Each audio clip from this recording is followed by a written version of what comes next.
Speaker, I'll try to be very brief.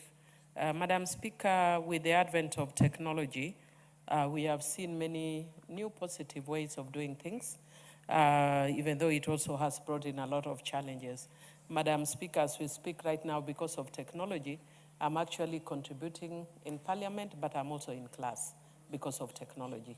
But Madam Speaker, I can also say that it has also brought, if you give an example of AI, that when we are actually doing work in class, we don't know how to navigate around issues even of AI. Madam Speaker, for instance, when you put in my names and particulars, my usual names and particulars, it actually appears as plagiarized because I'm all over social media. So, and it's one of the things that we must, as a house, be able to deal with very quickly and very fast on how we deal with the technology. And I listened to Honorable TJ Kajwang talking also even on the issue of culture. And Madam Speaker, it is bringing very many challenging issues. For those of us who are born, who are now in our 50s and 40s, we have a totally different culture from the younger people. So when we speak about African culture, their culture is technological culture. For the younger people, their culture is technological, it's not African. And how do we then as a house deal with the issue that technology has brought to our doorsteps? How do we nurture and bring up our children within systems where other people, there's somebody in the US who is raising up your child through technology. And that is why we must be very brave as a house and confront some of the good things that it brings, but also deal, and we must deal very fast because technology changes very fast. And I'm glad that this person has raised, I know Bob Ndolo, I'm glad that he's raised the issue of TikTok because a lot of the younger people are actually on TikTok. Madam Speaker, some of the good things that we have from TikTok is young people are able to socialize. Of course, it takes away, FaceTime that we had some of us playing bladder, playing all manner of things. And these children no longer do that a lot because they are all in social media, they are all in TikTok. Madam Speaker, it also has provided employment for quite a number of Kenyans. For a long time, I didn't understand that. I'm very happy I was sharing it elsewhere, that have actually contributed a lot to employment because I am caricatured a lot on TikTok. And before I understood actually how it operated, I would call people and say, I just want to thank you very much because you have really promoted me. They said, Millie, and they are making money off you.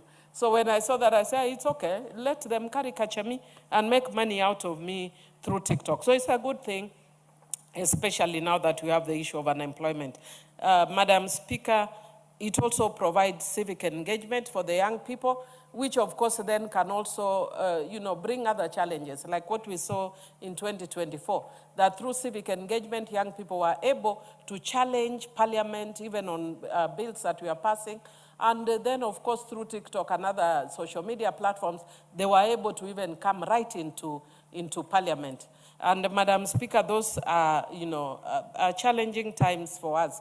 Madam Speaker, it's also an entertaining platform. It's a platform, information sharing and all that. But Madam Speaker, as a child protection expert, however, I just want to indicate that there are things that we cannot negotiate about. And we cannot negotiate about the issue of child protection. And for me, Madam Speaker, therefore, it means that the issue of explicit sexual content cannot be made available to young people. And also, there is predatory tendencies. I know that there are laws that are already providing for that, but we must be very clear about what age can access what information of young people. And Madam Speaker, it's not just explicit sexual content, but even a variety of things. For a lot of us, even in the Children Act, we talk about giving information to children depending on their evolving capacities. But in social media, we are not looking at children's evolving capacities. So we must be brave as a house, look at experts, look at, experts in this sector, look at experts in different sectors, because technology now we look at issues of law, we look at issues of child protection, we look at issues of technology, and a myriad of other issues. So we must be brave and confront them every single time. I think we need to be looking at these issues almost every month on issues of technology. Madam Speaker, I think because I see my time is up, I just want to say we must be careful, however, not to gag. If you could just give me 1 second, Madam Speaker, to conclude. 1 minute. Thank you, Madam Speaker. I just wanted to say that even if you see the way this that has now been spoken about, the Russian person case, Madam Speaker, it also brings the issues of racism, because we need to speak to such issues, because there are people who want to exploit the vulnerability of poor African people by coming in here, seeing that women are so poor. People are thinking, and then because we have not nurtured and trained our people, that we are beautiful enough as black people, the moment you see a white person, you think that they are heaven on earth. And I want to challenge our women that we need to see our men in Kenya as good enough. Why we look at men in Africa, see them as good enough. Not everybody who is white is heaven on earth. I'm not saying white people, there's something wrong with white people, but we need to guard against certain forms of neo-colonization, where people come here and ridicule and shame African women and misuse them. If you have sex with somebody in private, why do you want to make it a public affair? It's not anybody's business.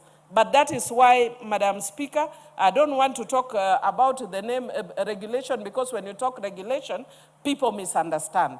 But for sure, there are certain content that should not reach us. Madam Speaker, I see nowadays, sometimes you just click on something, suddenly you see young children having sex in pools.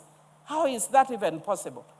Certain things should not even be regulated against young people. It should not come to my page if I don't want to see it.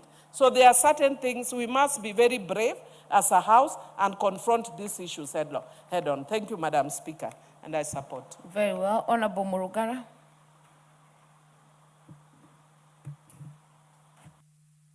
Yes, you have me. Thank you.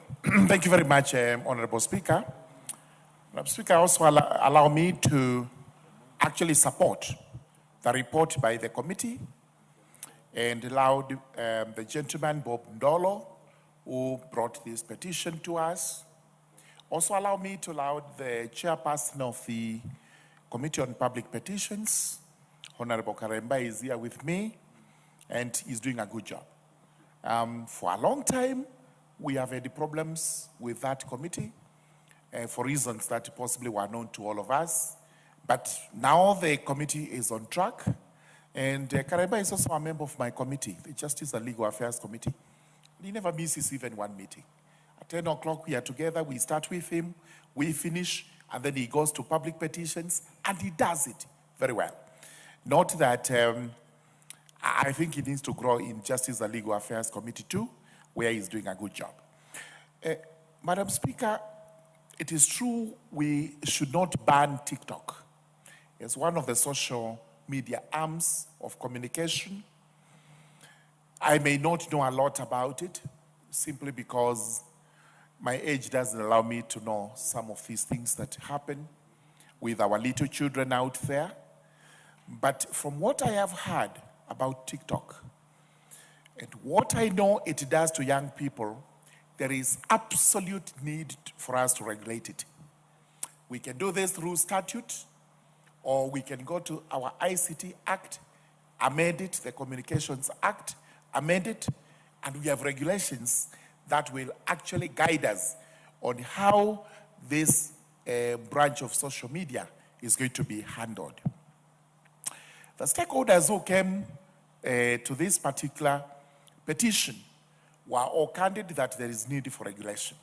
Not even one would advocate for saving it away from a ban without regulation. Because if we don't regulate it, then we ban it.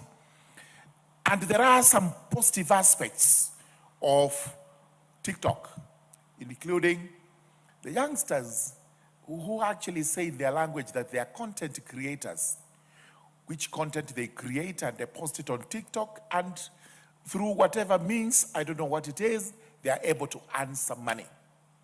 And we agree that with the degree of unemployment in our country, it behoves on us to ensure that available money is tapped and used for the benefit of our youths. However, we should not derogate from our responsibility.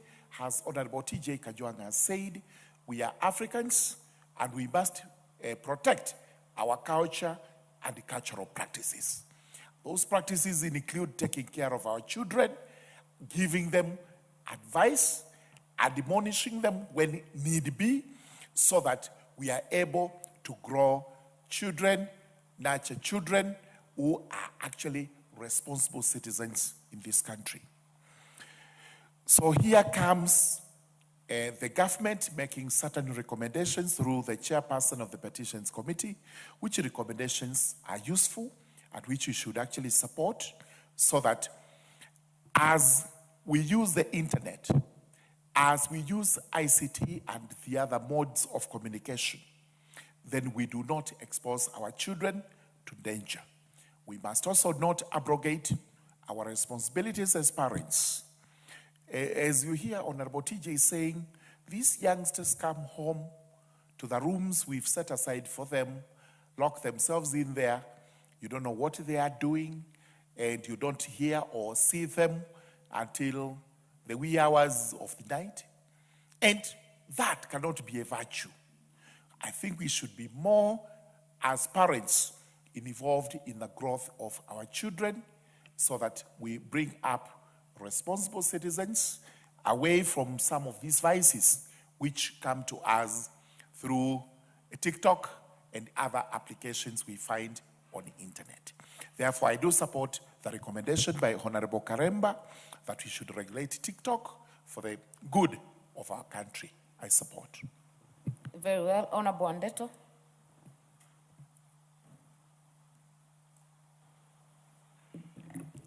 Thank you, Madam Speaker, for the opportunity to also contribute to this very important motion, and to say that from the onset I support the sentiments of the committee. Madam Speaker, we live in a very lucky generation. In one generation, we have seen the advent of the internet, the smartphone, social media, and now AI. Madam Speaker, just to remind you that the World Wide Web, as we know it, is just a 1991 invention. So as a generation, we are very lucky. And these inventions have fundamentally reshaped how we live,